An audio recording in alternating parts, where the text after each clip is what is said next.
ఎప్పుడైనా అబ్జర్వ్ చేసేవరా? కుక్క కరిస్తే అది మగ కుక్క అయినా కరిచాడంటారు, కరిచిందనే అంటారు.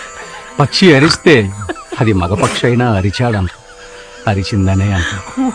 వర్షానికి జెండరే లేదు కానీ కురిసిందనే అంటారు, కురిశాడంటారు. ఉరుము ఉరిమిందంటారు, ఉరిమాడంటారు. మెరుపు మెరిసిందంటారు, మెరిశాడంటారు. కంప్యూటర్ దగ్గర నుంచి కాలీఫ్లవర్ వరకు, పారే నదుల దగ్గర నుంచి జారే జలపాతాల వరకు ప్రతిదీ స్త్రీలింగానికే సంబంధించిందిరా. ఈ భూమి మీద మగాడు ఒంటరివాడు. అంటే మనకెవరు లేరా? ఎందుకు లేరు? అందరూ అంతరిక్షంలో ఉన్నారు. సూర్యుడు, చంద్రుడు, బుధుడు, గురుడు, శుక్రుడు, అంగారకుడు. ఈలాన్ మస్క్ గాడు మగాళ్ళందరినీ మార్స్ మీదకి తీసుకెళ్లే రోజు కోసం ఎదురు చూస్తున్నానరా. అప్పటిదాకా ఏం చేయాలి? కోపాన్ని కంట్రోల్ చేసుకోవాలి, ఆహాన్ని అణిచేసుకోవాలి.